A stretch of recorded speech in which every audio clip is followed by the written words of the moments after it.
Hello, everybody. Hello. We're all here, gathered here this afternoon to remember our dear friend, Michael Diehl. I know a number of you people have come here, you want to speak, and you'll want to do some songs. And we have a list of people. I suppose we're going to do this in the People's Park fashion, which means that there'll be people who suddenly are inspired to come up here and talk about Michael, any stories you may remember, or the things that he contributed to, Gilman Street, the homeless issues, the Berkeley radio, free clinic. So all of you, we'll take you one at a time, and if you're not on the list, just come up and we'll write you in. So we're going to start off, I suppose I could tell a little story of my own. It's a few years ago. Michael Delacour, and Hallie, the four of us were organizing the People's Park Memorial when a guy came up to me the week before the memorial to tell me he had something very, very, very, very, very important. We were going to have to change the schedule and everything. And so it's the usual, we've been going to meetings every Sunday for 2-3 months, right? So then that Saturday, the guy comes up, he says, I'm going to have to talk to you guys, you got to put me up here, I'm very important. So I told you, come to the meeting tomorrow. He wants us to move all the bands out of the way because he's got the most important speech of the day. So Bailey was really interested. He wanted to come here too. So we got together and Michael and I had a little conversation. We decided in advance, screw him, we're not going to let him on stage. The first thing he does, he comes up here, he looks at Michael Delacour and goes, fuck you. He looks at Michael Diehl and goes, fuck you. And I'm figuring, you're not getting on that stage, dude, at all, period, forget it, right? But all that happened, of course, is Michael Delacour, in his usual little gesture for unity, gave up some of his time, and then Hallie worked in some time, and we ended up allowing the Messiah to get up here and announce his presence to everybody.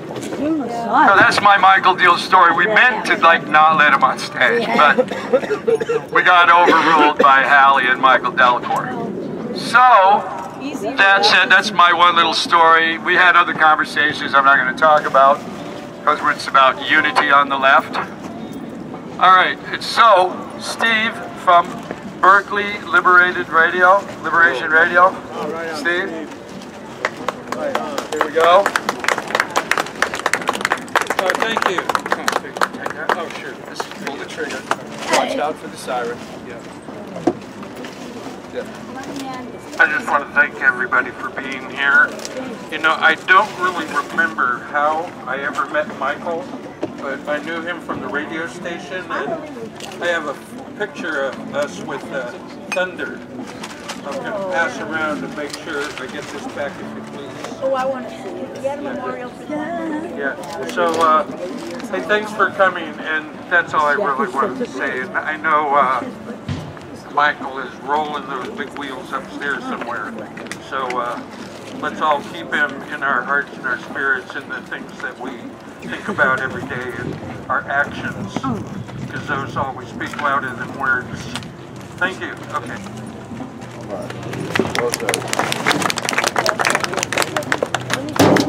All right. I would like to invite Hallie and Max up here. Hallie and Max Ventura. I believe they're going to maybe speak, but they will also perform the Diggers song. Right on. All right? Yeah, this was one of Michael's favorite songs, and every year when we had the anniversary, he'd have or Max sing it, and so we figured the best thing we can do is sing it together. So I think we're better off without it if we just sing it. Yeah, it's probably a better sound if you just belt it out. Yeah, here. We can come right over here. Yeah, if we can hear you. We can hear you. Hey, Joe. Okay, yeah. Michael used to he'd stand when I was singing it, like at the anniversary, he'd stand there in front with a big grin and a fist in the air. It's 1649 to St. George's Hill. A ragged band they called the diggers came to show the people's will. They defied the landlords, they defied the laws. They were the dispossessed, reclaiming what was theirs. We come in peace, they said, to dig and sow. We come to work the land in common and to make the wastelands grow. This is divided, we will make whole. So it will be a common treasury for all. The sin of property we do disdain. No one has any right to buy and sell the earth for private gain. By theft and murder, they took the land. Now everywhere the walls raise up at their command. They make the laws to chain us well. They can dazzle us with heaven, or they damn us into hell. We will not worship the God they serve, the God of greed who feeds the rich while poor folks starve. We work, we eat together, we need no swords. We will not bow to the masters or pay rent to the lords. We are free people, though we are poor.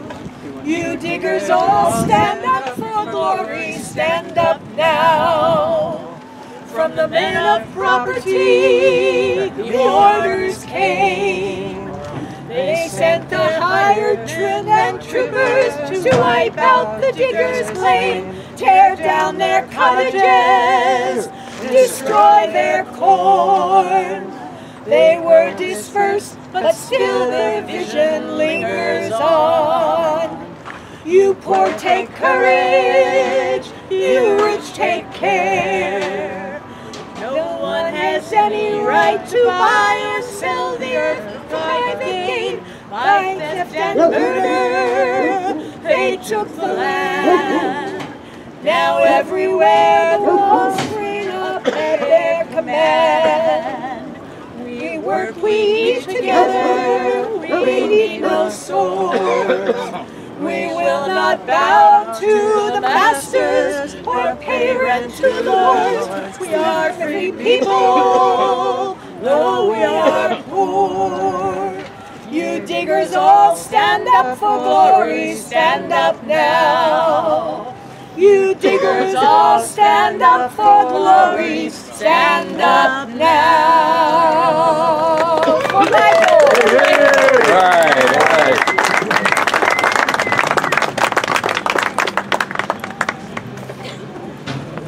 Okay. Kim. Hi, Kim? I'm inspired. Put me on the list. Okay. Is there someone named Kim? There you go. We're right here. All right, Kim, here we go. Is anybody here that remembers Michael from Gilman Street? Any of you punks here? Yes. I knew him from like when I was like. You got anything to say about that? I'll put you on the list later on. I don't want people to neglect that aspect of Michael's life. He was very much part of the punk rock scene over at Gilman.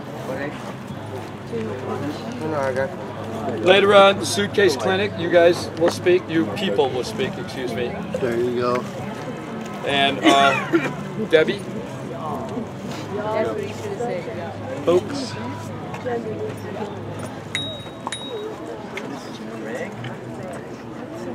So Michael was a lot of the peacemaker. You know, he worked to try, again, as we like to stress here, unity among us. You know, it's our most valuable resource, that and an awareness of the corruption that's going on in the society around us. And a willingness to do something about it. All right, Kim? All right. He's got free all the time. All right, here we go. Your fan club is... I was a mental health commissioner with Michael for 6 years. My dog has to get up here. She's been straight all the time. Come on, let's go. No, Use this. I think I'll just use my voice. All right, just belt it out. Okay, I'll use that. You hear me there? Much easier. Michael and I were mental health commissioners for 6 years. When I was heading towards the interview, I was in a wheelchair at the time. I had a conversion disorder. I wasn't walking for a decade. But I got out of the wheelchair and got on a bike that happened to be broken. It took me about an hour from South Berkeley to get to the interview because Michael was there. And I knew he'd get me on the commission. And it was an error in which I was going to get pulled out of the kind of the PTSD I had from being in the mental health system in Berkeley, California. I'm doing a video documentary called Got Mental Health Berkeley. Who cares? There's 70 interviews. Paul Blake is doing some of the editing. Hopefully he'll do all of it. And in the interview with Michael, which would be the last interview, I ask him very direct questions, try to elicit what I already know is his perspective, which is pretty much in many ways identical to mine. I said, you know, what do you think about, you know, the fact that they're adversarial and antipathetic and they're not really interested in getting people better at something called the maintenance model, which is from the 50s in Berkeley. It's not really the medical model. He said, yeah, they don't really care about outcomes. And they don't really get the wellness part. In other words, the importance of people being well. And, you know, they treat people really badly and they don't really, you know, give them any resources and they stay chronically homeless for a long time. So I'd really like this community to start talking about coming to City Hall and coming to teach-ins to talk about the quality of our mental health in Berkeley, the quality of the system into which we pour hundreds of thousands of dollars and we're not quite sure why. I have a speech that's in the supplemental packet. I don't want to take up too much time, so I'm not going to read it. But for my own mourning, I'm not very good at mourning. I have PTSD. I'm on the borderline spectrum. I can't deal with this loss. So I think of it in religious terms. It so happens that in my conversation with Michael, I understood that he believed in God, or at least he said he saw an angel. He thought it was an angel. So I think of Michael as not erased in time, as being a moment that doesn't get erased just like any other moment in history, because you can't really erase what's happened. And I think that he would have liked nothing better than to see the mental health system that he gave up on. Because he said there's just no way to change it. They're not going to get them to change it. I know we can change it, but you all got to participate. You really have to participate. And God bless you.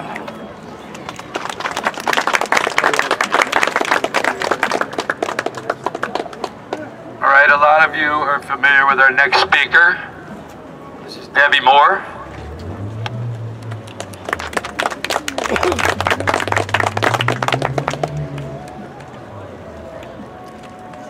Hi everybody.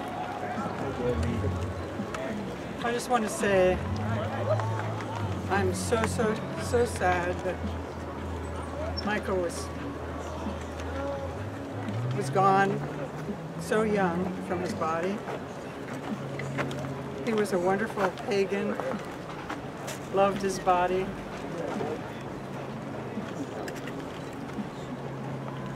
He's still here with us. He's still here with us.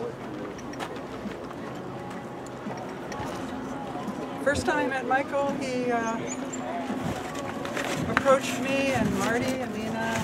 We were doing a performance piece at the Chateau with Michael.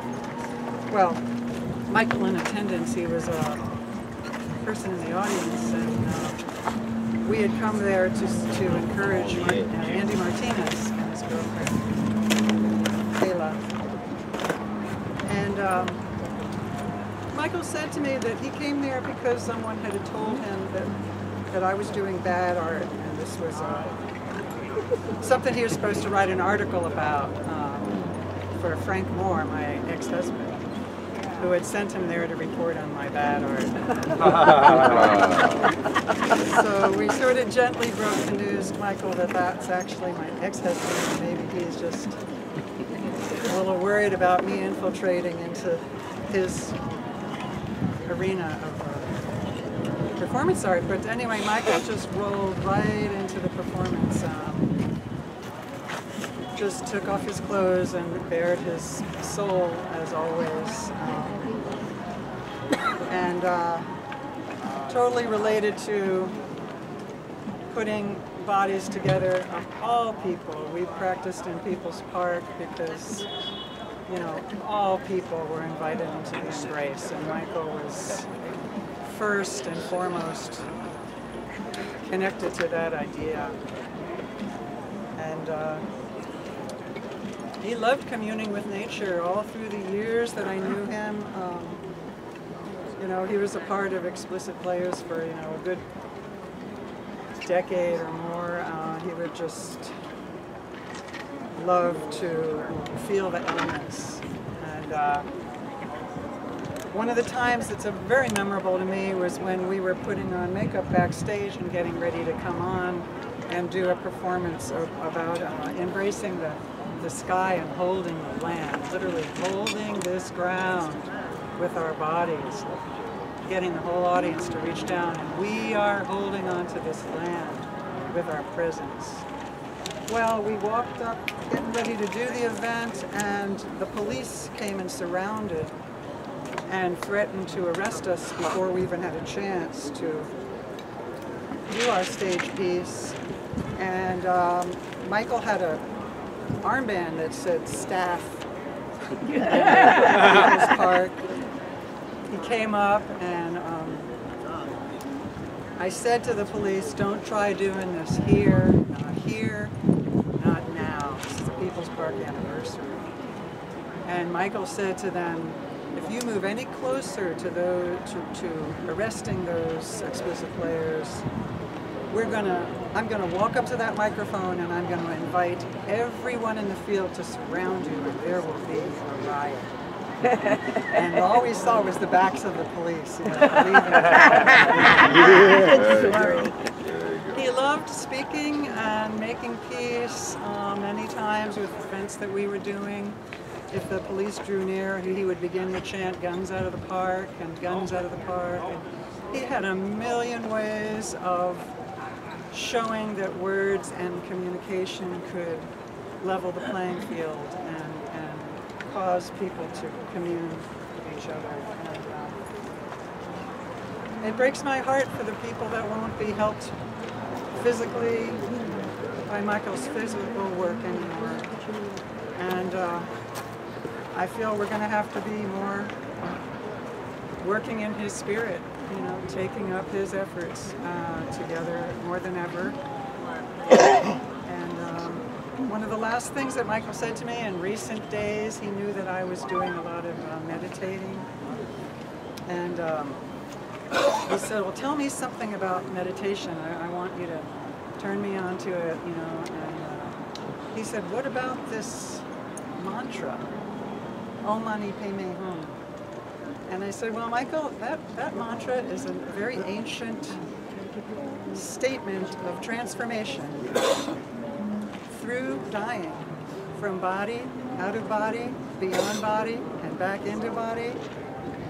And he loved that. He said that's the one that he's been saying, and he said I really want to practice that one before I have to go.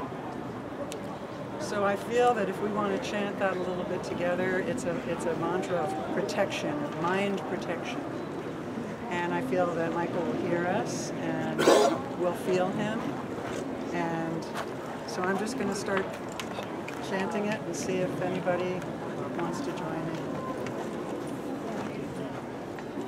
This is to you, Michael.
Keep dancing with the angels, Michael. We'll be dancing with you.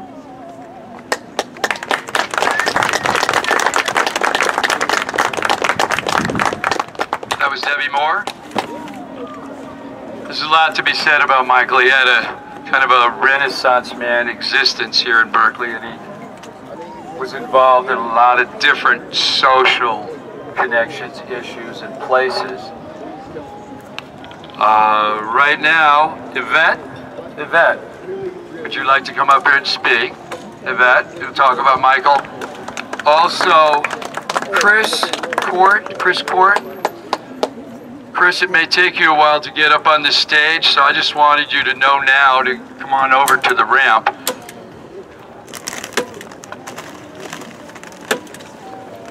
Also, Carol Denny, the lovely, talented, gifted Carol Denny would like to speak. When she speaks, I would ask anyone who's smoking to probably put some distance between Carol and the stage. Some people in the park, there's respiratory issues and realistic things you want to think about. So please don't smoke near us when Carol's on the stage.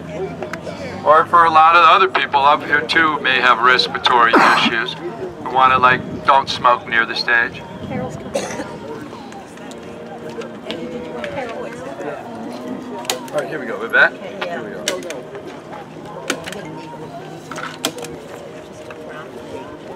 I also have a picture. Let's see, I'll speak first. Hi, I believe, though I'm not sure when I first met Michael, I think it was years ago. Debbie recruited me into Explicit Players way back. And while I wasn't full-time with them, I was there, and I believe I met Michael back then. And I never got to know him super well, but I was always very fond of him, and every interaction I remember was really nice. I have a picture of he and Redwood Mary and myself at the Intertribal Friendship House that was taken around 2000. I'm not right, either then or 1999 but anyway, there it is. And I was going to get my fiddle and fiddle some farewell tunes, but instead I think I'm just going to sing a song that I think Michael would really like. It was written by one of my favorite protest songwriters. His name was Sidney Carter, and it has a nice chorus, and if you know it and feel inclined to, please join me. I'm going to have to look at the words, not the words, but a prompt. So, and I'm not going to use this. I don't think I need it. Who will be the lady? Who will be the Lord? When we are ruled by the love for one another, who will be the lady? Who will be the Lord? In the light that is shining in the morning. Sing John Paul, tell it to them all. Long live the day that is dawning. I'll crow like a cock and I'll carol like a lark in the light that is shining in the morning. Eve is the lady and Adam is the Lord. When we are ruled by the love for one another, Eve is the lady, Adam is the Lord. In the light that is shining in the morning, sing John Ball and tell it to them all. Long live the day that is dawning. I'll crow like a cock, I'll carol like a lark, in the light that is shining in the morning. All shall be ruled by the fellowship, I say. All shall be ruled by the love for one another. All shall be ruled by the fellowship, I say. In the light that is shining in the morning, sing John Ball, tell it to them all. Long live the day that is dawning. I'll crow like a cock and I'll carol like a lark in the light that is shining in the morning. Labor and toil for fellowship, I say. Labor and toil for the love for one another. Labor and toil for fellowship, I say. The light that is shining in the morning. Sing John Ball, tell it to them all. Long live the day that is dawning. I'll crow like a cock and I'll carol like a lark. The light that is shining in the morning. Whoa!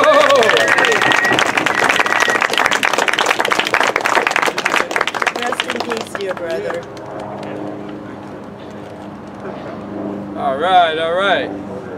Much better without reading it, just doing it right from the heart. Wasn't that beautiful? Yeah. Yes. All right, Chris.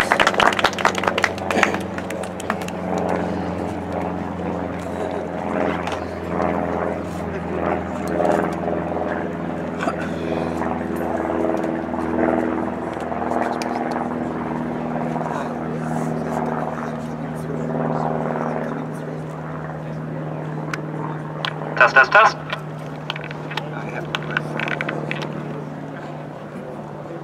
Hi everybody, I hope you can hear me. My name is Chris Court, and I brought up Jane because the three of us sort of formed a kind of mutual support group in the last couple of years. What we thought were the latest years of Michael's life that turned out to be the last years of his life, through his radical mental health support group at the Berkeley Free Clinic. My association with Berkeley Free Clinic came first of all because I wanted to get some free dental care, so that I had to approach through the suitcase clinic. You know, they have a lottery and all that. Anyway, I eventually got in, so that got me to know the Berkeley Free Clinic. And then I also hang out at night at Nations, pies and burgers and stuff. And somebody there, I don't know if he's here, Mark, said, you know, at the Berkeley Free Clinic, which you know because of the dental thing, there's a group called the Radical Mental Health, which is for people who don't quite trust conventional mental health diagnosis and treatment,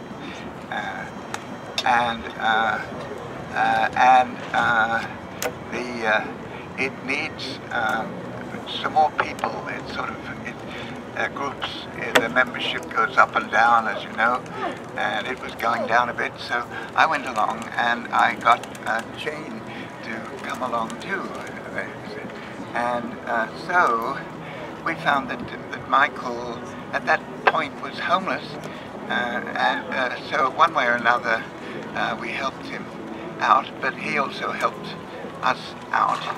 And I have to say this, that he was immensely knowledgeable about activism, about politics in Berkeley, but national and world politics. He was very careful to read the New York Times and the Chronicle right through every day, but that's just the beginning of what he did. He kept himself very well informed politically. He was a very effective activist, but also he had an immense spiritual dimension to him, just incredible. And so I used to talk to him about both the politics, and then outside of the group, we couldn't bore everybody with spirituality, but when we got together outside of the group, we would get into his spiritual dimension, and he was interested indeed, mainly, I would say, in Tibetan Buddhism, Tantric Buddhism, Dzogchen, but also he was very familiar and versed in Wicca and paganism, alternative theories of Jesus and Mary Magdalene, just an immense encyclopedia of spirituality, where that was what Michael was. And so the last few days, which I did not know were his last few days, he was worried because he had lost his handbook to Dzogchen. He was working through this Tibetan exercise, Buddhist exercise called Dzogchen. You may know about it, the great perfection, Ati Yoga, and Anuttara Yoga, Samantabhadra. Oh, anyway, I'm not going to bore you. I don't know. Please do. Just bore us. Well, when Buddhism, there were a couple of universities of Buddhism in India which were smashed by a Turkish general who came in, and some of those people took refuge in Tibet, and that brought Indian Buddhism to Tibet, but it was tantric from the beginning. What is Tantra? Well, again, I'm not an expert on this, Michael is, but so far as I understand, Tantra is a kind of accelerated path to becoming a bodhisattva of infinite compassion and healthfulness. I'm boring you with all this stuff, I'm sorry about that, but anyway, part of the Buddhist tradition is the concept of the bodhisattva. That is someone who is a future Buddha, but as you know, the Mahayanist and Tibetan kinds of Buddhisms say that everyone has in them the Buddha nature anyway. In effect, we are all bodhisattvas, but some traditions believe that you do have to work towards becoming a bodhisattva of infinite compassion, empathy, and helpfulness. And Michael had taken a vow to do that. And he had a Tibetan Lama who actually lived most of the time, I think, in London. So he was out of touch. But in the last few days, what turned out to be the last few days, he was worried because he had lost his handbook for his Dzogchen exercises. That's the great perfection exercises, Ati Yoga, Anuttara Yoga. Anyway, he'd lost them and he didn't know what to do. And beyond that, he didn't know if that had some kind of significance, spiritual significance. So by this time, he had been homeless. He'd been found a place to live way down in Newark. And I was encouraging him to try to get a place to live back in Berkeley, which is a very difficult thing to do. But I was actively trying to find him a place, but he was doubtful. He said, "Chris, I'm not sure if that's what I'm supposed to do at this time." So that he was doubtful about that. He did have high blood pressure. He was interested in Kundalini too, in doing the Kundalini exercises, but he was worried that they might push up his blood pressure. So he was he wanted to get back to see his family, his mother back in Cape Cod. He didn't have the money for that. So he had all kinds of things going on. But the big thing that he was wondering about it, what does my losing my Dzogchen handbook, what does that mean? Then I heard from Jane, who's going to, I invited her up because, as I say, we were a three-person mutual support group for his last day, what turned out to be his last day. Jane called me up, almost hysterical, saying that Michael was dead. But I wonder, and I have been praying to him. I guess he's from the Tibetan point of view, he's in the Bardo, the intermediate place that you go to between incarnations. You know, you go to the Bardo in the Tibet Buddhism. I'm sure he's up there. Hi, Michael, up there in the Bardo. So I talk to him every day up there, and I hope he hears me. Let me just give him a couple of mantras. Om Triambakam Yajamahe Sugandhim Pushti Vartanam Urvarukamiva Bantana Mrityur Mukshir Mamritat. That actually is a Shaivite Shiva mantra. That's not exactly Buddhist. I myself, and he was very interested in this, have recently become a member of a Japanese modern Buddhist group called Soka Gakkai. You've probably heard of it. It may be a bit of a cult, but it's sort of, I find it very stimulating and helpful. And their mantra is Nam Myoho Renge Kyo, Nam Myoho Renge Kyo. And so I used to chant that to Michael, and he really liked it a lot. And he used to chant the Gate, Gate, Parasam Gate, Bodhisvaha, and so on. So anyway, I will now hand over to Jane, because as I said, in his late days, which we did not know would be his last days, we were spiritually very mutually supportive. Hi, everyone.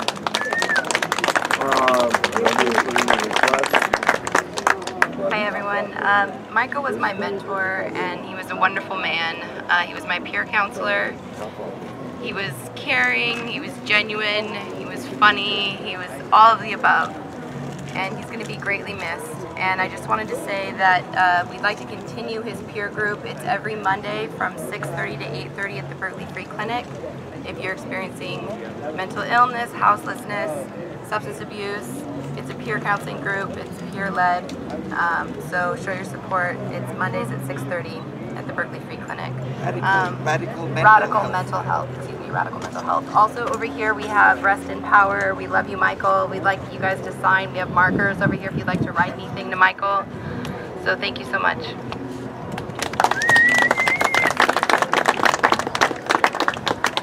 Okay. Thank you very much. That was Chris Cord from the Free Clinic. Carol? I would like, for those of you, I'm sure all of you know Carol. This is Carol Denny.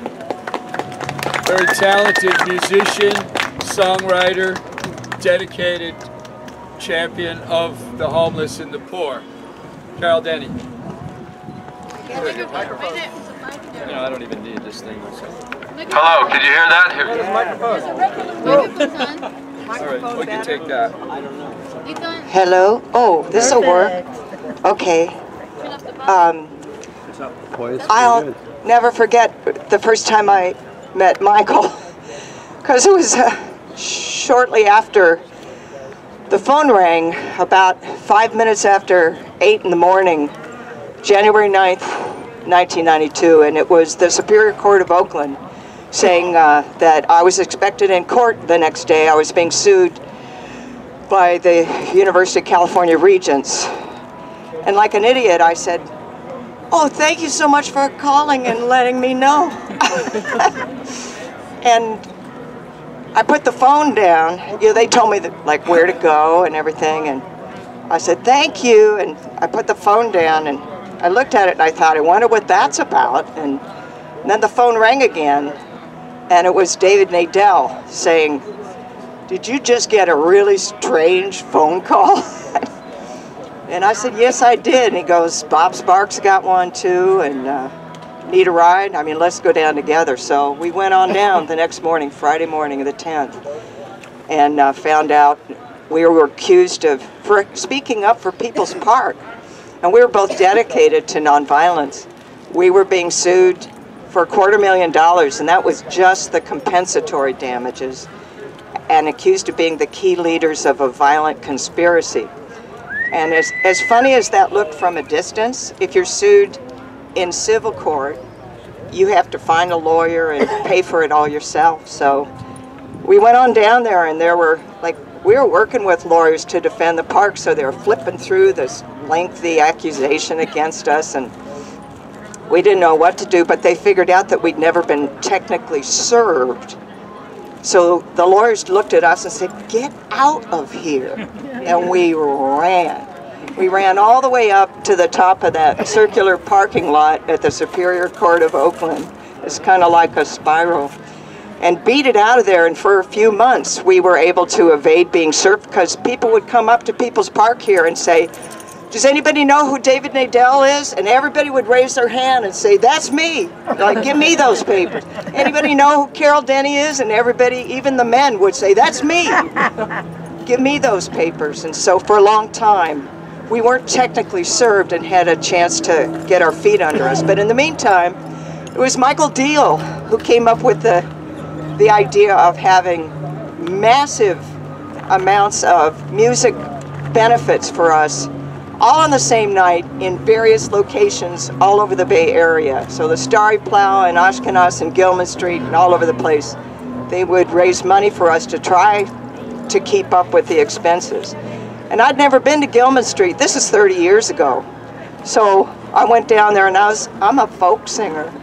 So it was quite a scene to me.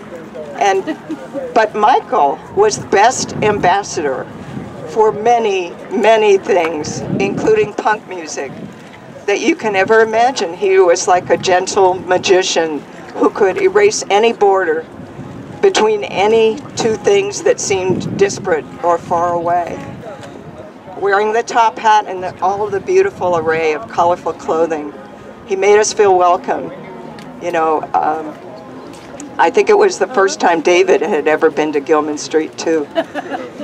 And we went down after the Ashkenaz one and met all the players, met the bands, met the people who were running the club, and were made to feel so welcome. And I think that Michael managed to do that for a lot of people here, for a lot of people who are on the border of two worlds.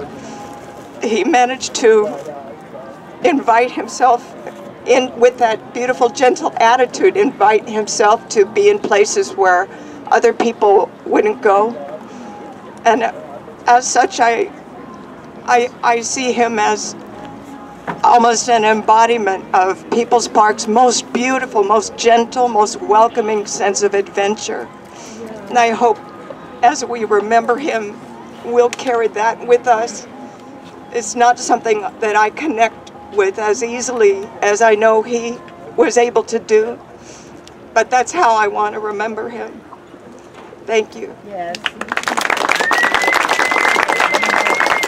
Okay. This thing work at all? No, probably not. Max Ventura has another announcement to make here.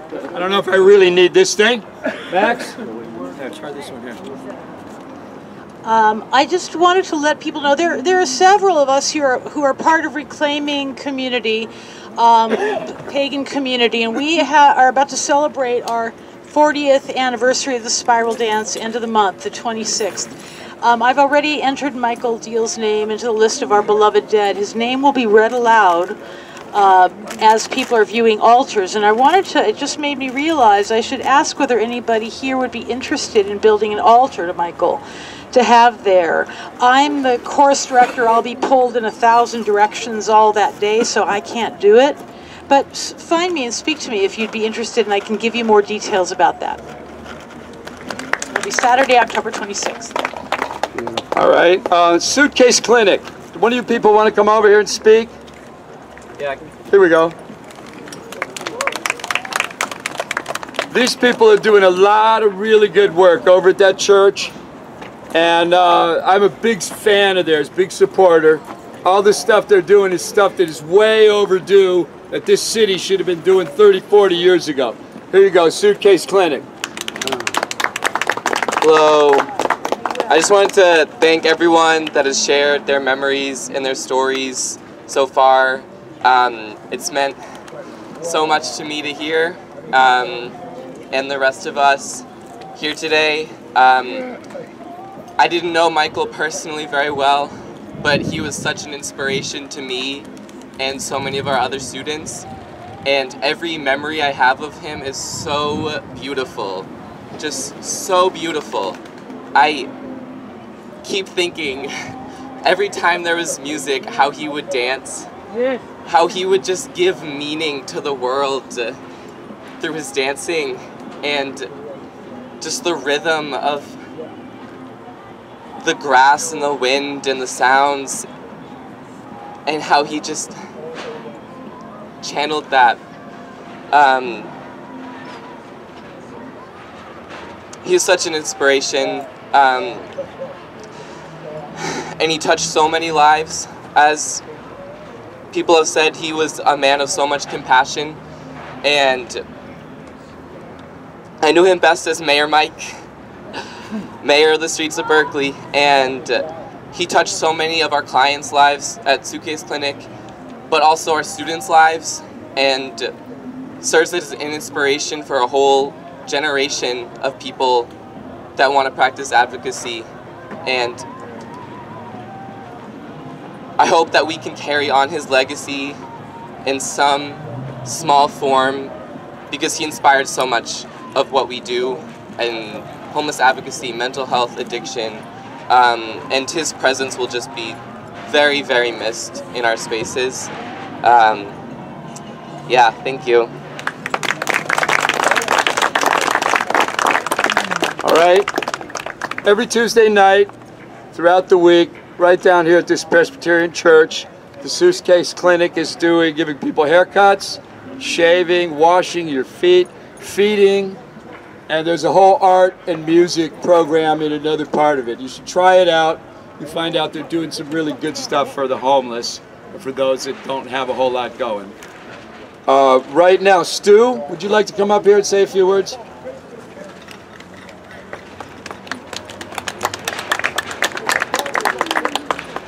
Well, probably like so many of you, I was shocked when I just went online and saw Michael had passed, and I realized I've known him longer than anybody I've known in the Bay Area since we were teenagers. We met when I was about 18, and we were in college at Antioch, and we were in an encounter, a Gestalt group, which was big in those days. We'd all share our secrets we wouldn't share with anyone else, our complexes, and things that had the cobwebs in the back of our mind we'd bring out and cry together. And we were really graced with Michael's presence, and in the 45 years I've known Michael, loyalty and freedom of spirit and a concern for the disenfranchised, the lonely, the homeless was a central theme of his life. In college, we knew him as the dancing bear because we had dances to decompress every once a week. I think they were a Friday night, if I remember right. And Michael owned the dance floor. He was just wild, but in a totally free-spirited way. And I've kind of come and gone over the decades with my connection to him. But he's a brother of the heart. He didn't just live life through the mind. He felt life. He felt life very fully. And he lived for things greater than himself. And I think we're quite lucky to have been blessed with his presence. Maybe to share a story or two, I remember I own a moving company. We were out of college and just starting it. I wasn't much more than a teenager, and Michael became my first employee and stayed on probably about 7 or 10 years. And he was living in Eileen Street, North Oakland, in a share house, which was a very dicey neighborhood then. So he got robbed twice. The third time was payday, and he was out on San Pablo and Eileen Street, and somebody put a pistol in his back, and they said, "Give me your money," and it was just payday. And he'd been working really hard, moving heavy furniture around. And at that point, he just didn't care anymore. And he turned around and he said to the guy, "If I'm going to give you my money this time, I want to see the gun." And the guy ran away. He was a very gentle soul. And then he moved to the Thelema Lodge over at Shattuck, and 63rd. Yeah, the OTO group, and Chris was his girlfriend back in those days. I don't know what became of her. And Chris Force? Yeah. Chris High. That's right, that's yeah, right. I lived at Eileen with him. So. You lived in Eileen in those days? Wow. I moved out before they Yeah, I was probably at some parties with you.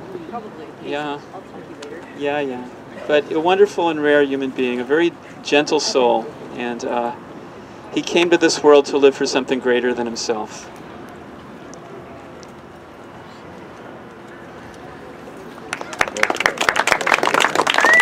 All right, we have a few more people. Can I have a mirror? Do you want to speak up here about Michael Diehl? Here we go. This is Can I Have a Mirror? Very close, very close. Do you have a mirror? Well, very close, thank you. Close. Hey, You have a mirror? I was born in Oakland in '59. My mom was born in Alameda, and my dad in Oakland. I'm named after my father. My given name is John Arthur Rubin Jr.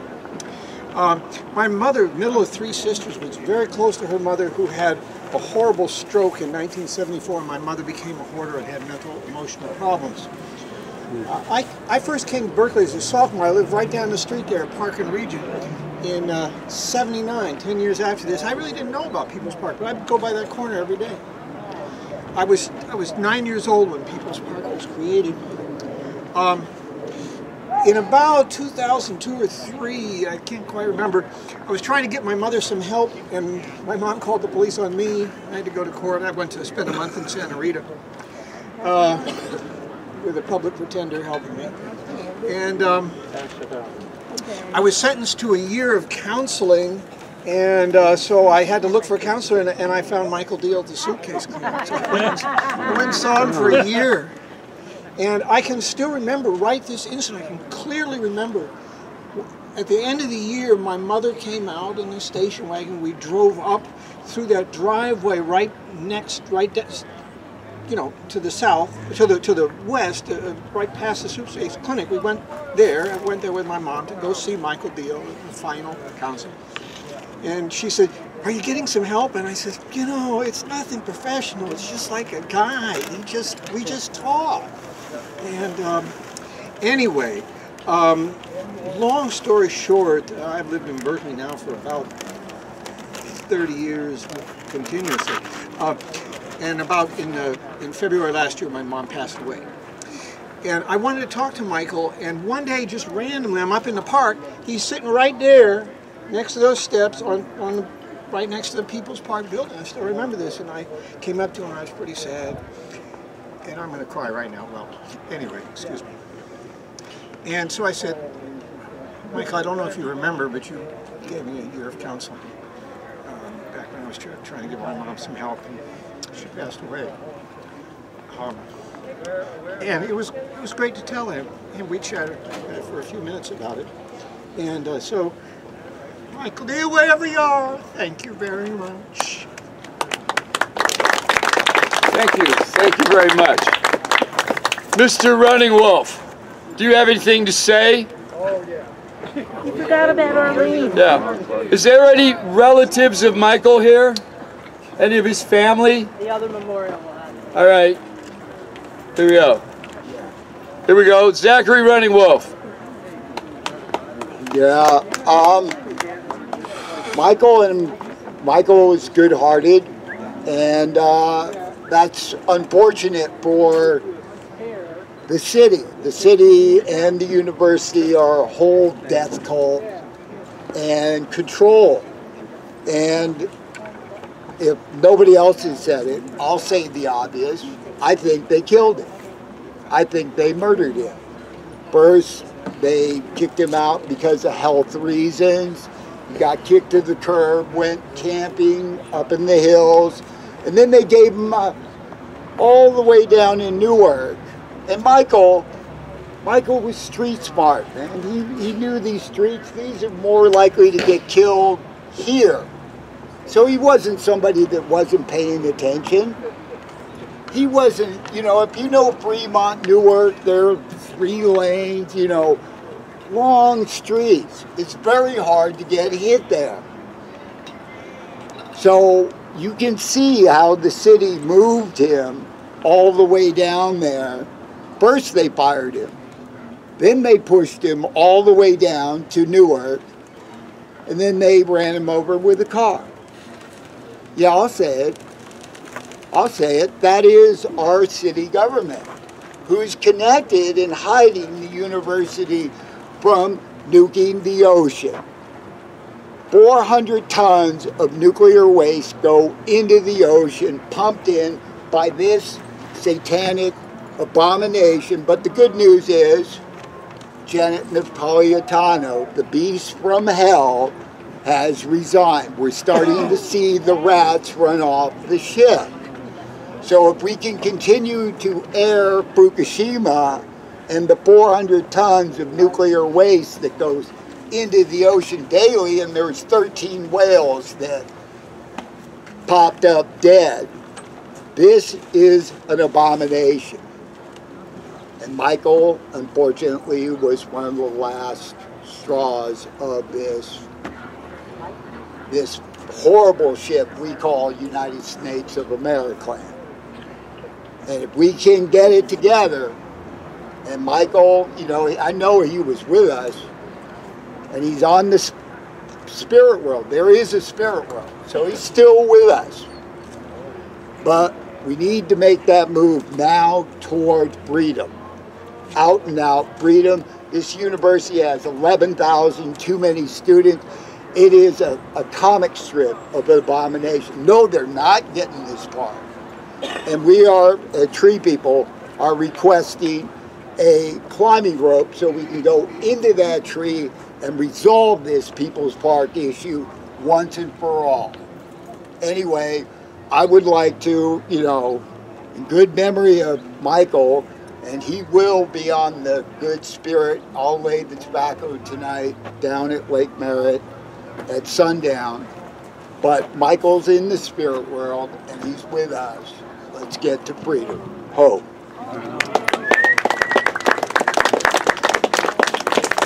He's got a point. We don't have a whole lot of time to save this planet. No. So it is a legitimate issue. Andrea, would you like to speak? Please. I know a lot of you know Andrea. It gives me great pleasure to hear whatever she has to say. Thank you. Well, I just want to add my voice to all the other voices of admiration and deep respect for Michael Diehl. He was the real deal. You know, when I think of Michael, I think of just this deep empathy that drove his life. That soft, big, bleeding heart of his influenced, I swear, every choice he made. And Michael was willing to sacrifice. He was willing to deprive himself for the sake of others, for the sake of the struggle. And the good news is that the beautiful qualities of Michael I can see reflected in this group of people, in this beautiful assembly of people whose spirits and identities have mixed and mingled with this very sacred space. And I know that Michael spoke to everybody. You know, the kings and queens and the poor folks and the, you know, anybody was worthy of Michael's love and attention. And I hope that we can internalize that beauty. Yes, we get so angry. It's such a horrible struggle that we're in a world that doesn't value every life. And it makes us angry and fearful and God. And Michael had this beautiful quality of taking that and he transmuted it. He turned it into that fabulous chuckle. When he heard some hard times, like, oh, the city council's fucking up again. We got a plan, you know. He turned it into dance. He turned it into bright colors. He was trying to bring into our day some of the laughter and some of the love and some of the frivolity and creativity and brilliance that characterized even, you know, the 60s and that. He's trying to hold space for that. So I hope we will. I hope we can honor him in that way.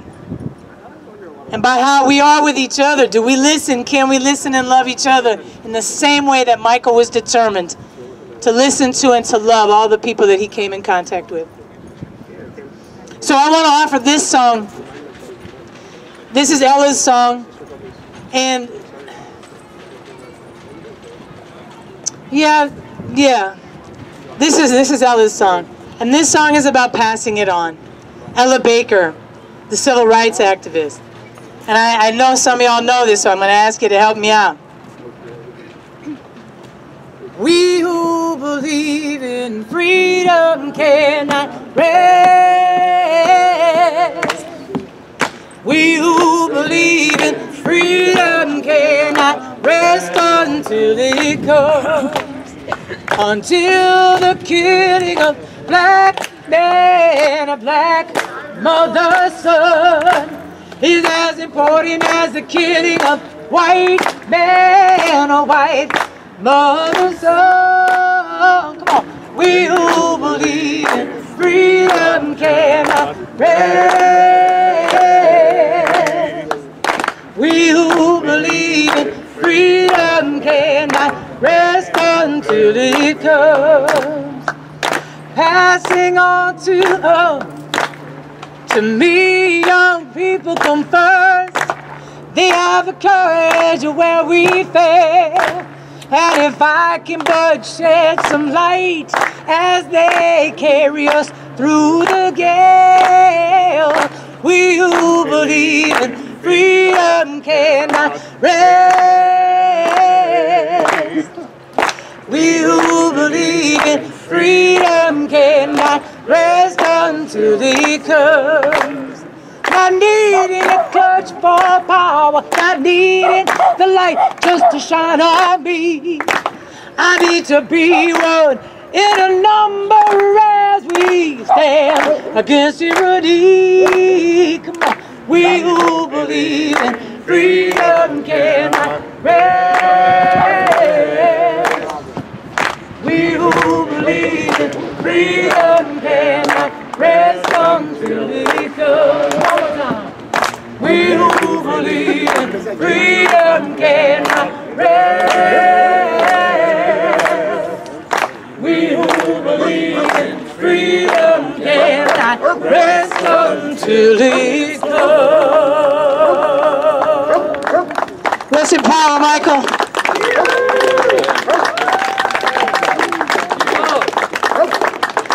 That's Andrew Pritchett. If you ever get a chance to see Ruby's in town, you get to hear a whole lot more of some real style.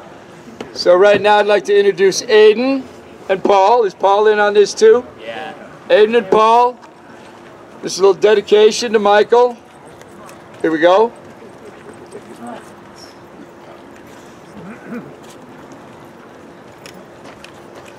Hello everyone. Hi, my name is Aiden. And I'm Paul. Yeah, and we're here to dedicate this to Michael. It's a sanctuary and open space sign. This is actually the first thing I designed in People's Park. And I had imagined this sign, not quite the same, but next to the People's Park sign that's been here forever. And so I placed it on the opposite side to build that bridge between us. I'm a student of the University of California, a student of California. I grew up in the California public school system. I went to Riverside City College in Southern California, and I came to UC Berkeley on the simple belief that a public education at a public university should be free for all. Yeah. In 2016, then Chancellor Dirks and the administration had taken all of us who rely on financial aid. They took us all and said, you have 2 weeks. We have this new policy called the Cancel for Non-Payment Policy. 2 weeks to find 20% of your tuition, otherwise you'll be dropped from all your classes. And so we, as a collective, went to the Queer Liberation House, Oscar Wilde, and we decided what we were going to do. And the collective had decided that I should be a speaker. And I took that opportunity to say directly to the university and the administrators that they should be here. They should be fighting for people's rights. They should say wholeheartedly that a public education, University of California, Berkeley, belongs to the people. And anything that comes from that belongs to the people. And when the University of California stops students from Iran from coming here, blocking their visas, when they stop the indigenous people of Hawaii from having their sacred sites, when they stop us, the people of People's Park, from having our sanctuary site, for having a site for the people, built by the people, held by the people, and hopefully fought for by the people. And I was requested to mention a date, October 16th at City Hall. There's going to be a commemoration for Michael. October 15th? October 15th or 16th. I'm not perfect. But please show up and say some words, and don't stop speaking until they recognize that this was state violence, that they killed our brother, our family member, and they have a right to exist. So I want to read The Second Generation by Mario Savio. I went to an ASUC meeting. I had about 2 minutes to speak, and I didn't know what to say to them. But I wanted them to know that there's people here who care. And so if I could, I would like to read The Second Generation. At his son Nadav's graduation from the Sidwell Friends School, Mario gave the major commencement speech on June 10, 1988. He took this occasion to rebut conservative critics of the New Left, most notably Alan Bloom, who in his 60s bashing book, published during the Reagan era, charged the student movement had severely damaged American higher education. Savio found that not only Bloom, but much of mainstream America, including his own father, lacked the open-mindedness necessary to assess judiciously the insights that came from the left. He voiced hope that the coming generation would be more open-minded and would move beyond the narrow intellectual horizons of Cold War America. This is Savio. I would like to begin by acknowledging those of you, especially the students, who have made it possible for me to speak to you here today. Perhaps thanks would be more gracious than mere acknowledgement, but I'm not at all sure how appropriate it would be to say thank you for this very stressful opportunity of speaking at the graduation of one's own son, particularly so for me. Since someone calls Mr. Savio, I still must suppress the reflex to look around to see if my father is somewhere in the room. Parents in recent times have grown used to being judged frankly, if not harshly, by their children. A practice which my own generation has some hand in establishing as a dubious tradition. I rise quickly then at the opportunity to be judged in public by one's own son and his friends is, in the Italian proverb, to skip happily into the mouth of the wolf. You know, when I received this letter of invitation, I was genuinely surprised, actually shocked. The terror set in only when I sat down to write the speech. I tend to have a sort of facetious sense of humor, and so the first thing that popped into my head was that it was some sly stagmentation that my son had cooked up to ensure I attend his graduation. But surely, only very special circumstances could cause a parent to miss this graduation. For the pride and the inevitable sadness in saying goodbye to childhood are deeply felt by all. Not by the graduates only, but by the teachers and the parents as well. This, like this moment here, is an important moment. I was surprised, but also pleased by the invitation for another reason also.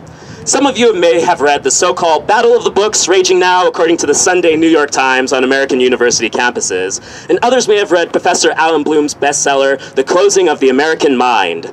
Evidence in both cases that the impulse for deep reform or radical change, which we correctly associate with the 60s, is still very much a focus of controversy. In his chapter on the 60s, Professor Bloom writes, about the 60s, it is now fashionable to say that although there were indeed excesses, many good things resulted. But so far as universities are concerned, I know nothing positive coming from that period. It was an unmitigated disaster for them. I hear that good things were greater openness, less rigidity, freedom from authority, etc., but those have no content and express no view of what is wanted from the university education. Well, Professor Bloom's book is, as I said, a bestseller, and is rather well written, actually, displaying an impressive erudition. I recommend it to you as pre-college summer reading, but you can see that as one of Professor Bloom might credit with having made a modest personal contribution to the destruction of higher education in America, I could be pleasantly surprised by an invitation to address a graduation high school class, most if not all of whom will now be going on to those very colleges and universities, which I and my ilk have presumably left in shambles. I, of course, do not feel that any such great damage was done by the person of the period of the 60s, either to America or to American universities. On the contrary, and since it certainly is due to some fame or notoriety which I achieved in the era that you have invited me here as your commencement speaker, I know that you would feel cheated if I did not dwell upon what the time meant to me and what it might mean to you. When you get to college, you will be confronted, on one hand, by those young professors who were students during the 60s, now achieving tenure, whose presence the William Bennetts and the Blooms decry, and on the other hand, by Professor Bloom's conservative cohorts themselves, admonishingly, you will remain safely within the library's protective walls, lest premature contact with the world of causes and conflict result in the closing of your minds. In short, if you go to college at all, the question of your relationship to the generation of the 60s, to my generation, Mario Savio, is one you will find it very difficult to avoid. What, then, was so special about the 60s? And what is it like for me, a most apolitical son of apolitical Italian immigrants, prior to my departure from college? What was the nature of the alteration within my mind and spirit when, like you now, I was preparing myself to move beyond the influence and control of teachers and my parents? Life in the 60s, even the late 50s, despite rock and roll, was both most silent and most stark than what you have known. There used to test explode nuclear weapons in the open air and broadcast the results on TV screens for the world to see. America was undisputed top rooster in those days, and American policymakers evidently hoped to intimidate the Russians. The unintended outcome was to terrify the children of the United States. Frankly, I was never deeply impressed by the belief some hold that human beings would never use those weapons in a real war. For the picture of the destruction of Hiroshima and Nagasaki had a horrifying newness to them. And the human capacity for unlimited evil was born to me vividly by the equally fresh photographs of Jewish bodies piled in heaps. Those pictures of the Holocaust, for some reason I will never quite understand, were and remain to me like the granite-like reality against which every book or mere idea had been tested. There was another aspect of starkness. The story we were taught about the world was painted in the whitest white of American purity and the satanic red of the worldwide communist menace. Pink, of course, was a shade of red. We could do no wrong. They could do no right. And if necessary, we would suffer the devastation of a planet to preserve our way of life. This is a character, surely, you will say. And you are right. But children may half believe what most adults would take with a grain of salt. So this is the first important thing to know about the generations of the 60s. We came of age with a powerful vested interest in proving that the previous generation's worldview was seriously in error. Because given nuclear weapons and given the recent demonstration human capacity for evil, if they were right, we were doomed. I have referred also to the silence of the times. I mean the pall of McCarthyism, of course. Few will have managed to graduate from this particular school without having gained at least some familiarity with the rigid conformity of mind which characterized and accompanied Senator Joseph McCarthy's obsessive search for communists. But I was spared the full force of the intimidation of the time by my parents' lack of real political sophistication. And in any case, my father recognized McCarthy's televised hearings for the witch hunt they were. By the time I had gotten to where you are now, the Army McCarthy hearings were already receding in memory, assuming the character of an abbreviation.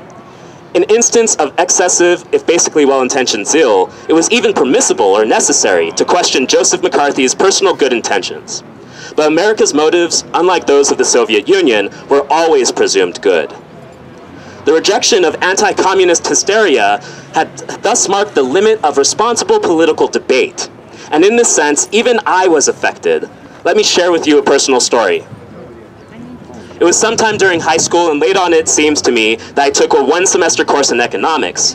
Part of the course was devoted to other economic systems. Economic systems, that's it. other than our own. I don't recall the context now, but in the textbook I encountered for the first time the following words, or perhaps it was the first time I had noticed them.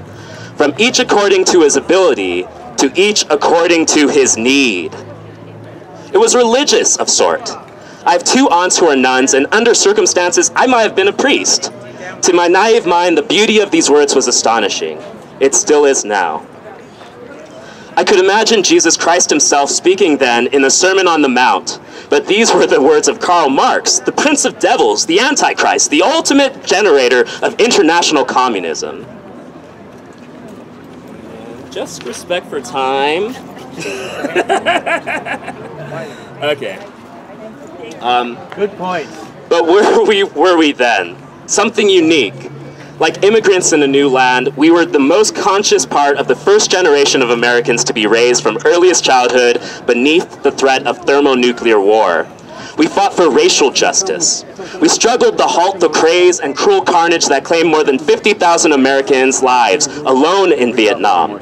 We had a vision too, defined, if you will, by the unpremeditated and generous responsibility to need. It was the vision of a loving community. Let me quote from a part of a song of the 60s that tells the temper of the time.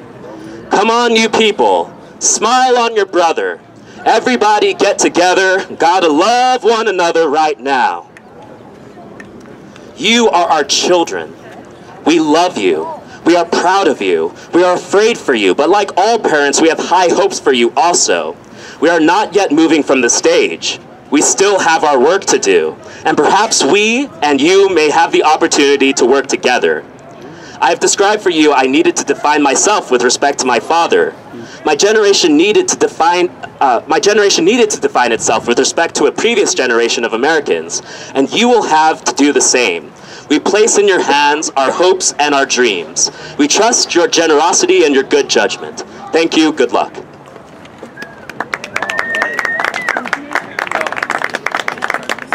And then we're going to plant this at Haight Hill, a sanctuary and open space in memory of Michael. Anyone's welcome to join. Beautiful. Okay. All right, that was Aiden and Paul. Now, Caitlin, Casey, are you still here? All right. These are some friends of Michael. In regards to Aiden and what he said about college a little while ago, you realize that all these people that decide to raise the student fees, I wonder how much they paid to go to college, you know? One of those things, they get in for free, charge a few $1,000s for the next guy. Yeah, I got mine, screw you. Here we go. Thank you. Hi, I'm Casey. When I first moved to Berkeley in 1988, Michael Diehl was my roommate on Eileen, and he was also my priest, and he was also the organizer of the very first live show that my band Bitchcraft ever played at Gilman Street. So I knew Michael in many avenues of life. Not the least of which, the most recent, is we became homeless in the same month. The most recent homeless episode about 4 years ago. So I gave him a bunch of camping gear, and regardless, I'm about to lose it. I would just say, unto them from whose life's eyes the veil of life has fallen, let fall success. This is Caitlin. Hi folks, my name's Caitlin. Some of you may know me as DJ Magdalena. It's all good. I did not live with Michael on Eileen Street. I lived with him a little bit later when he was living over on 63rd Street in a building which was variously known as the Lima Lodge, Oz House, and something different after that, I am quite certain.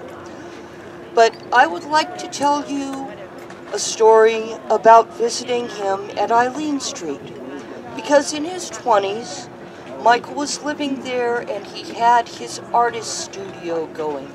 Some of you may have seen some of his paintings.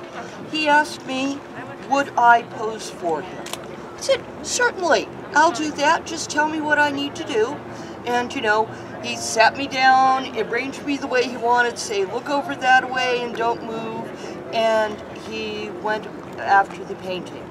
Now, it isn't like you think it is when you are modeling for someone, because he doesn't really have the chance to talk to you. He's totally all about making the art happen. But you can look at their face, and that's how I saw that Michael was just an extremely pure and loving soul. And we were friends from that point to this one. I wish I'd been able to have been around for him more in the last part of his life, but my life is richer for having known him. I don't think he's going to be resting. He did say to me that helping the disadvantaged people was what he felt he was on this planet to do. This was his will. Therefore, I say unto you, hail Michael, and farewell indeed, because I know you're going to be back here right quick shaking things up. Thank you for listening. That was Caitlin. Barbara? This is Michael's friend Barbara here.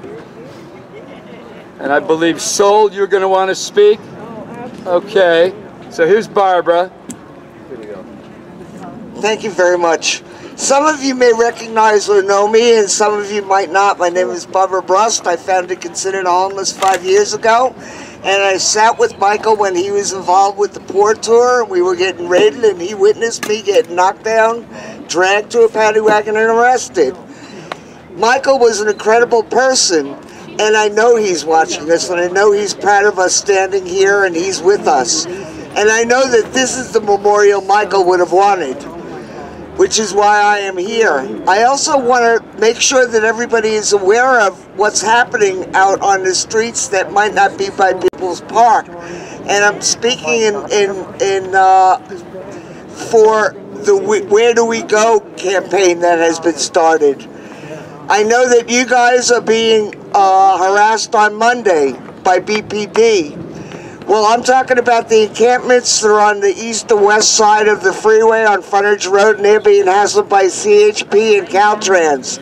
And they are finally starting to stand up and refusing to move.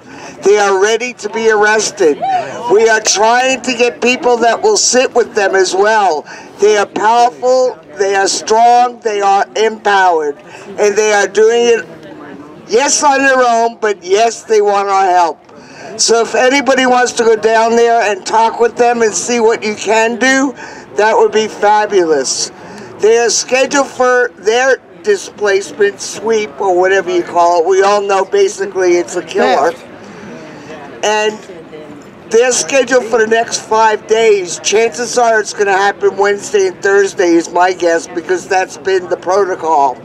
However, the last time they came out, four women refused to move under threat of arrest by CHP, and they started scratching their heads and whatever else they like scratching. And what happened was they ended up making a compromise that Caltrans would clear around them and not arrest them. So we had a win, and we plan on keeping that win. Last night, an artist from the area, and Twan, one of the members of Here There, went down and put up lit tents right by the exit to the freeway saying, where do we go? Susie, there you are. And this is a powerful message. They will be lit again tonight. Go visit them. Go visit the people down there. Let's make this a citywide campaign. There's only so many resources right now in order to be able to keep the West Frontage Road and the East Frontage Road, the underpass there, active and sustainable. We need more housed people to go. We need more unhoused people to go. We need us all to feel strong enough to stand up, to whatever force is going to be coming at us. Unfortunately, I can't stand up anymore because I was disabled the last time I got knocked down. And I will not be able to do it, but I am there with you in soul, and I'm there with you with the camera, and I would be there with you with supplies if needed. Right now, I was hoping they would text me with what they need. What I know they need are some small paintbrushes and sheets in order to make more signs, and I know they always need food and water and a physical presence. So, Michael, we're doing this. It's happening. Thank you, and rest in power, Michael.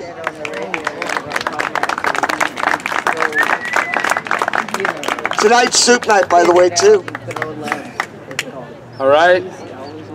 Michael Diehl, we got a lot more work ahead of us here. We got to save this park. We got to protect the trees. We have a whole planet. We got to get these idiots out of the power in Washington and in Berkeley. So, are you going to come up here and shut me up? There. We got our work cut out for us here. We got to find a place for people to live. We want to do something to accomplish housing.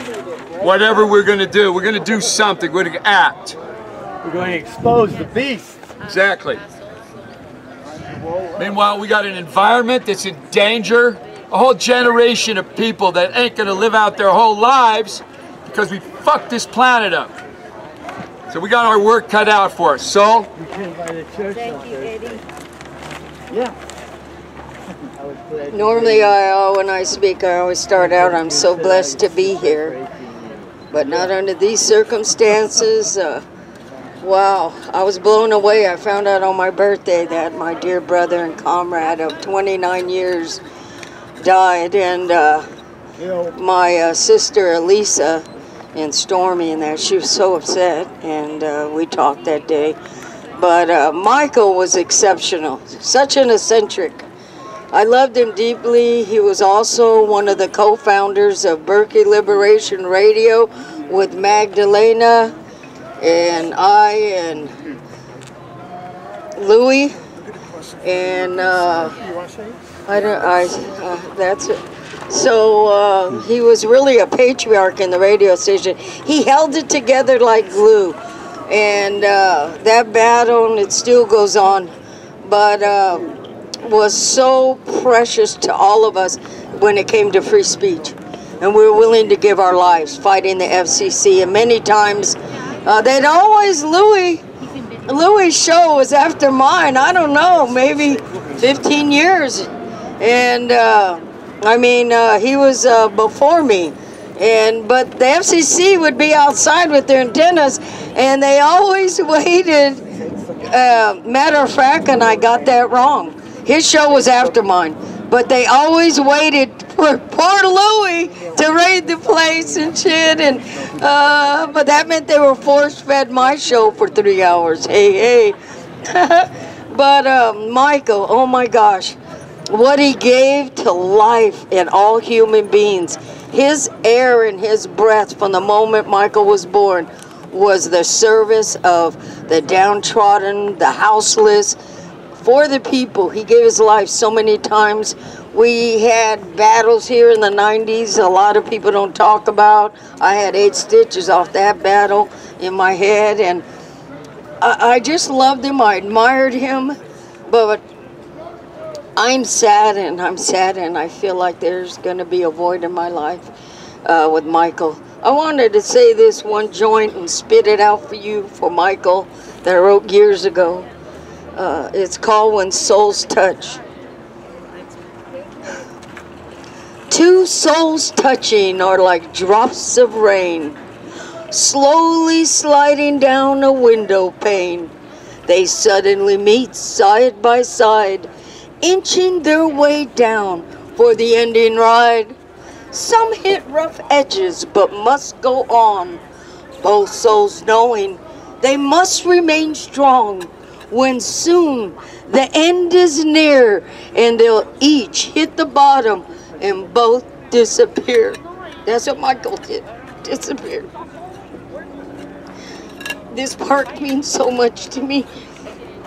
My father's brother was a well-known sculptor, and his memorial was here.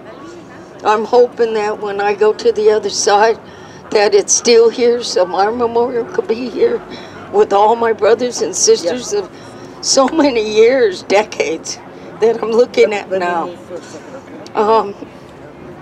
But one thing I want to tell my people, we are blessed to be alive right now, because all the years we always stated, we're standing up, we're doing it for the children, always. But guess what? The children are doing it for themselves now. They are demonstrating, they are revolting all over the world. And it started when they were massacring them in the schools. Enough was enough. They're speaking up. The one young girl at Switzerland or Norway, she's leading the force for Mother Earth. They will not give up. So we are blessed to see our babies standing up for themselves. The saddest thing for me to see nowadays with the epidemic of houseless people are the babies there that are suffering, not only in these so-called concentration camps, but in the streets. And Michael gave his life for those people. I just seen you, Joe. I want to thank everyone who came here to give love to not only each other, but to our brother, our comrade, Michael Diehl. I will miss him. Eddie? Hey, sorry, thank you. Eddie had to go work, make some money, so I got the mic. I just want to thank Eddie from afar. Maybe a little round of applause. He just stepped up and did the thing I didn't want to do. So, is there anyone left before this is some closure on this? Is there anyone that has a desire to speak? Oh, thanks, Russ. You want to come up? James Richter. And James Richter. Okay. Thanks, Russ. Wow. All right. I was involved in 3 different areas with Michael. One was Berkeley Cop Watch. He was a part of that for a while. Berkeley Liberation Radio. I did a show on there when he was part of the radio station. It started off about 1.5 years. I did Berkeley Cop Watch. 5.5 years. I did the Free Palestine Report every Wednesday evening. But in People's Park here in 1991, the first day when they put in that volleyball court, oh wait a second, they took out that volleyball court finally too. There was many days of disarray. The police were not happy, the university was not happy. About 60 of us were arrested the first day there. We sat around in a circle. They said, if you don't leave, you're going to be arrested, taken to Santa Rita. I said, okay, take us away. They arrested us, took us to the Berkeley City Jail. Now at that point, the Berkeley City Jail had a staircase on the outside that was enclosed. They put us in there. They didn't want to bother putting us in, booking us, because they were going to go to Santa Rita. What they didn't know, and they didn't search us beforehand, was many of us had lighters or we had toenail cutters in our pockets. And we were all plastic cuffed and back. We turned around in such a way that we were unable, or that we were able to either, with the toenail clippers, cut off the cuffs and or use the cigarette lighters to cut off the cups. And as the buses pulled up to take us to Santa Rita, and we were led down the stairs, the deputy, or the Berkeley cop and the deputy at the bottom of the stairs, we handed them the cuffs. And so they were left holding 60 pairs of handcuffs. And they were not happy.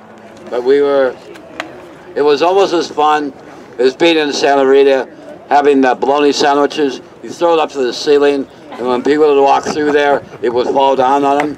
That was funny too. Those are quite some days, making the best out of a shitty situation. And It happened before, it happened again. They've threatened to take this park before. They're determined to take it. We're determined to stop them. We'll see who has the longest lasting will, the toughest and gentlest will. And we're not getting paid for this. They're getting paid a lot. We're doing it for free. And you can't beat being free. Thank you very much. Thanks, Russell. We have one more, at least, person that wants to speak. And you'd like to speak. These are the days again. Oh, really? Oh, yeah.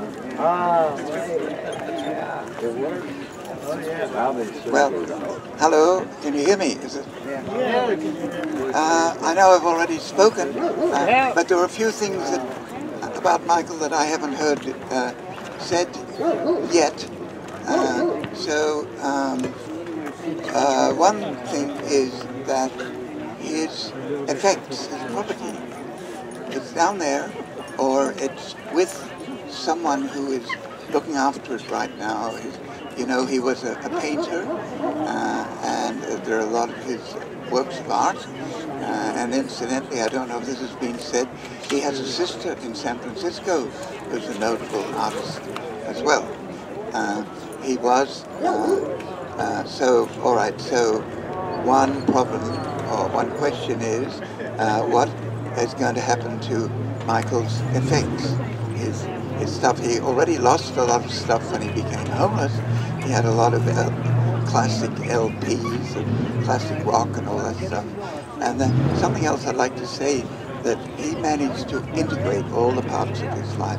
He knew a lot, he was had been a DJ, he knew a lot about the history of rock, but I was more interested, I'm more interested actually in disco than rock, but he also knew about that as well. But he could see the history of rock as a sort of spiritual history as well. He could see the spiritual and philosophical aspects of rock and grunge and punk and all that stuff in a way that was just eye-opening to me. So I want to thank him for opening my eyes, but I do want to tell you that there is a question out there, what is going to happen to Michael's effects, his paintings and his other stuff. Another thing that I would like to just touch on briefly, he managed to integrate the different parts, so his most important, I think, spiritual path at the moment was his Dzogchen, Tibetan Buddhism, but he used to dance, and in dancing he used to use or affect Shakti. Shakti is the energy of the god Shiva, but it's interesting that the Indians personify the god's energy as a female. And that's another interesting story, because I said to Michael one day, I said, I think Tibetan Buddhism needs to be depatriarchalized. And he gave me a book by an American lady Tibetan Lama. So he had an answer for all this. So, a series of synchronicities happened. I was going to meet him one evening, meet him and Jane, who you just met. It was raining. I have some taxi script, thank you, City of Berkeley. Anyway, so I called a taxi, and the driver was a Nepalese from Nepal. That's just that little country north of India. And I said, oh, you're from Nepal. I was just reading a book by a lady Lama who was talked about a pilgrimage to a sacred mountain, the mountain of Kailash. And the taxi driver said, I lead those pilgrimages, and I have a movie about that. And he pulled that movie up on his phone in the taxi. And the soundtrack of that movie had some chanting of the mantra Om Triambakam Yajamahi, which I had never heard, and I'd never been into chanting mantras. So that led me to listen to that watch that movie, listen to that soundtrack, start learning mantras to chant. But anyway, one thing leads to another. That same taxi driver brought me back the sacred hand drum, the damaru of the god Shiva from Nepal. So anyway, with Michael, one thing leads to another. Expect, once you get to know him closely, expect a train of strange coincidences, of synchronicity. I'm sure he's still very much with us. I'm sure he is enjoying this gathering today. He's up there in the Tibetan Bardo up there. Hi, Michael. Great to see you. And thank you, everybody. Thank you, People's Park. Thank you, the people who keep People's Park going. Thank you, Berkeley Free Clinic. Thank you, Suitcase Clinic. I just want to thank all the aspects of Michael's life and my life as well.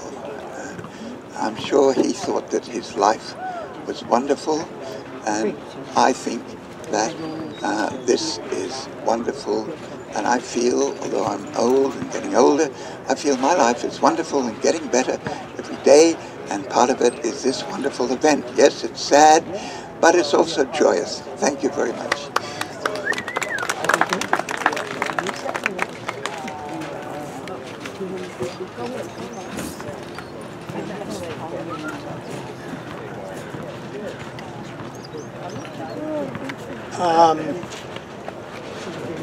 When I heard the news about Michael's death earlier this week,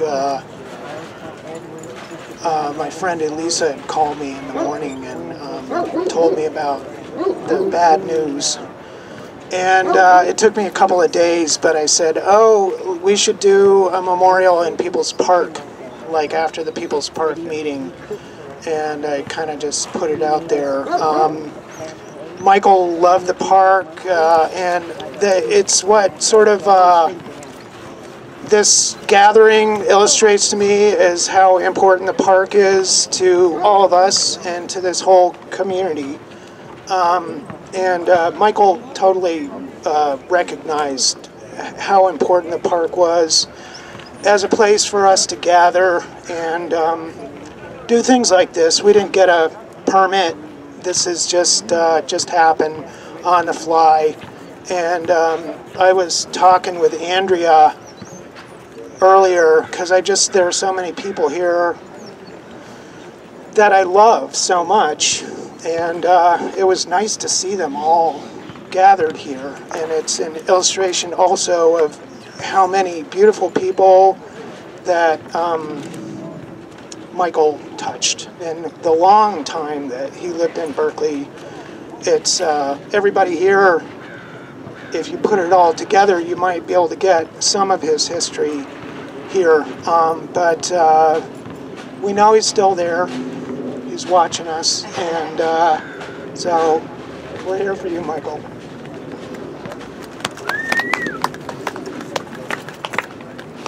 Yeah, everyone says Michael is there, and I say, and dancing, because Michael was always dancing, and he really had a joyful, vibrant spirit that he extended wherever I saw him. And I want to say about Michael that he was out there sleeping out with people in the street who didn't have homes, who were displaced before it was a quote-quote movement.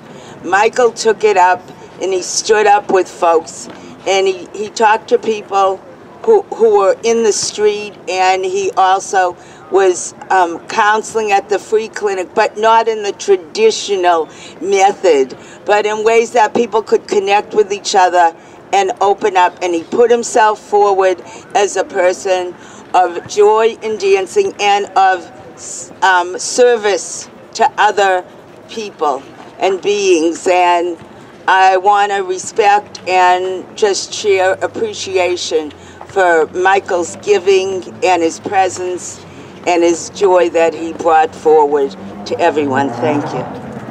I first met Michael Diehl, and we were both cutting the rug down at the Story Plow and having a jolly good time. He was a dancing fool, just like many of us hippies. He was awesome. I loved him so much. I actually just found out a couple of days ago. I'm pretty devastated. He, Dumpster Danny, myself, and a few other folks who were outside danced our lives away down at Roundtree's last Bruja, which was like a blues band. And he was an awesome dancer. He was totally awesome. He grew up with the Little Rascals. He grew up with black and white cartoons. He grew up with, you know, Merry Melodies, Daffy, and the whole 9 yards, Elmer Fudd, that whole scene, Monty Python. And he wore his jovialness on his sleeve. He was a very positive being and always in a positive light.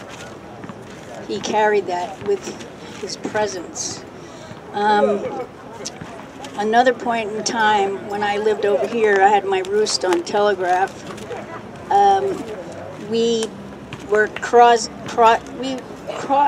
paths all the time and just maneuvering through the bullshit that was being thrown at us from a variety of directions, whether it was with regards to the park and all kinds of stuff, or the tree sit. And he and I had something in common, is that although he did do counseling, he also did sidewalk counseling. And sometimes we check in with each other and to help out those in need. And his dream was to be there for folks who needed it, people who were less fortunate, and he was there to lend an ear, and he was always willing to listen. And you know, folks admired him. Him and I loved his top hat and his cloak. It was like a cloak, even though it was a black jacket. It could have been a cape. And he carried all pocketfuls of resources for everybody at any given time. He and I danced in many, many places. Gilman Street, Story Plow, Ashkenaz. He grew up in the Motown era, and the whole day I've been singing James Brown to myself. And he could shake it, and he could cut it, and he had his own steps on the floor. I filmed him at Mary Day's wedding. Someday I'm gonna put a film together, and he was just having a grand old time. I know that he was a super activist in this town, and he will always be remembered for all the good and his ideas and how to fight the good fight. And 1 second.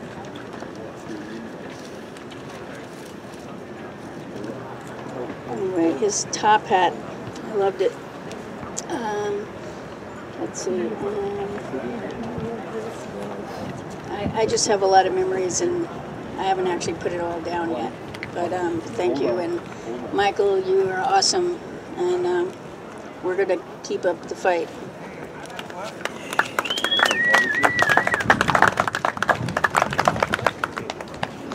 Thank you. By a show of hands, anyone else who wants to speak? Okay, it looks like... Don't forget the plumber's crack when he danced. Thank you. Thanks, Max. We'll do a song that Michael really loved, and I will follow whatever Max does.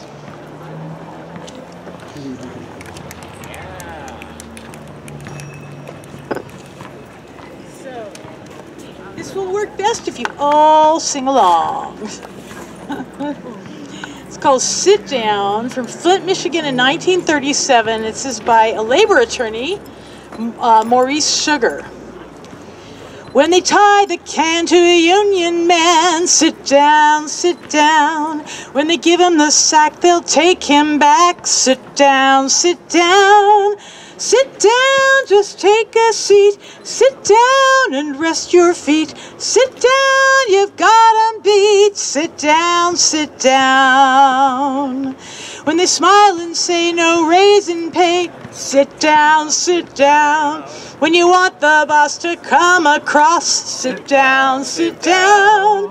Sit down, just take a seat. Sit down and rest your feet. Sit down, you've got 'em beat. Sit down, sit down.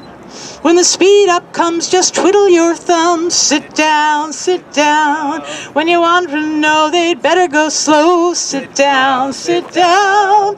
Sit down and take a seat. Sit down and rest your feet. Sit down, you've got 'em beat. Sit down, sit down.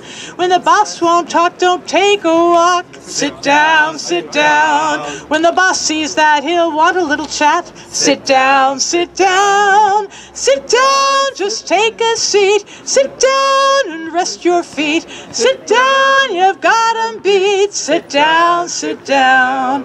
Sit down, just take a seat. Sit down and rest your feet. Sit down, you've got 'em beat. Sit down, sit down.